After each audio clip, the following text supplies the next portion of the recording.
HipHopSince1987.com.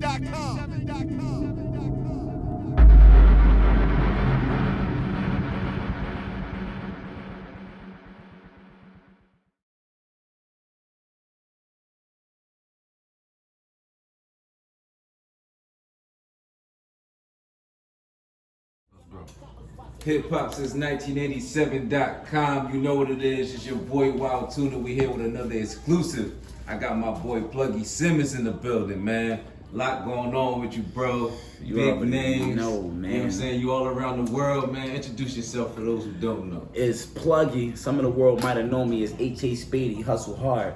You already know what it is, but I had to revent. You know, I didn't flip the script on him. Now it's Pluggy Simmons, if you don't know by now. It's the worldwide plug, and we here with HipHopSince1987. I appreciate you, Tuna, man. You know, it's always a pleasure every time we in the building together. You already know, bro. You already know we go way back, man. It's been some years. The hustle was only got harder, man. So let's talk about, you know, from the beginning. Let's take it back on them. Let's get some history, man. Talk about when you got your start and everything. Yeah, let's take it all the way back to the beginning, man. This shit started a long time ago. This really, to me, it started when I came out the womb, honestly. Right. When we came out the womb, it was a struggle. Even trying to get out that womb, mama had to push me out. And when I got out the womb, there was a couple people who didn't want me to be there. And you know what I'm saying? I was unexpected. Right. So it was already a hard time coming out the womb. So, right. You know, we've been fighting a long way. So ever since I can remember, I've been fighting my way, you know, through family, through the streets, through the struggle, right. Just trying to survive, just trying to, you know, live in this world. So, you know, I come back from Philadelphia. I'm born and raised in North Philadelphia. Mm-hmm. But as a guy like me, or, you know, most people from Philadelphia, you done moved all around from Philly. You moved all around the city. But I'm born and raised in North Philadelphia. I spent a lot of my time down on 10th and Susquehanna, you know, whereas though I, you know, probably got in a few fights, you know, probably got in a little trouble or heard gunshots and stuff like that. But this was it should go way back from, you know, from the struggle of Philadelphia. Mm-hmm. Well, you decided to, you know, pick up the mic. As a kid, I had an uncle. He used to rap. Okay. He used to make music. You know what I'm saying? Back in the day, his name was DJ Champ. Back in the day, he had a different name and stuff like that. But honestly, back in the day, we was always influenced. Mm-hmm. You know what I'm saying? Me and my brother used to do music and stuff like that. But even back in the day, when he was doing music, and there was a lot of other people like D.O.D. They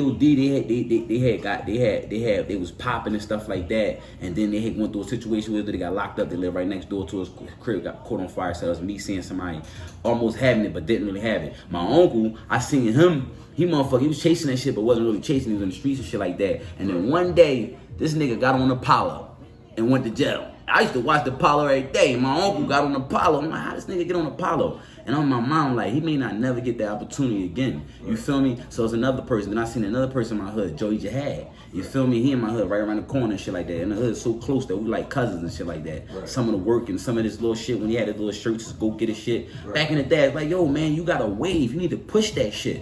So seeing people have so many opportunities around me and not doing the most with it.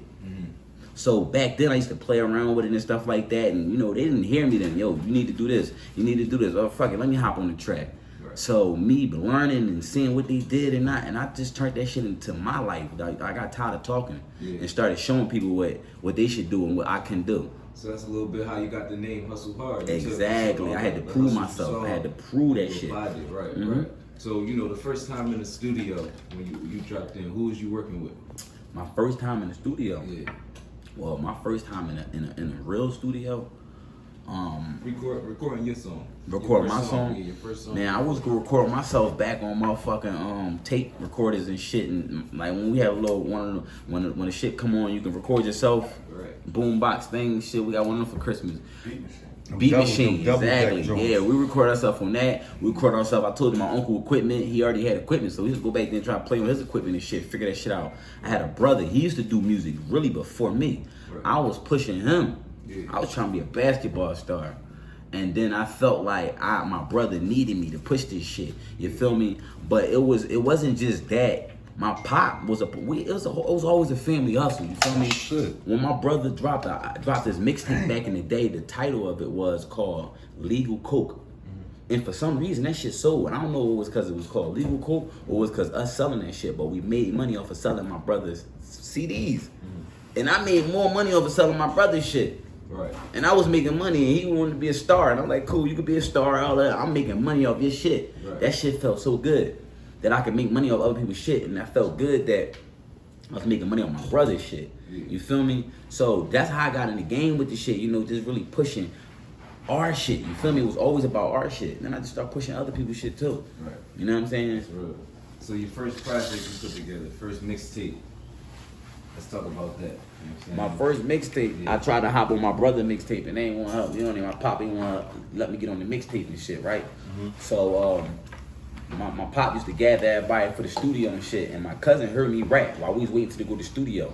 And he was like, yo, let me hear that. He heard some shit. He was like, why have you been at the studio yet? I'm like, I don't know. They say my brother won.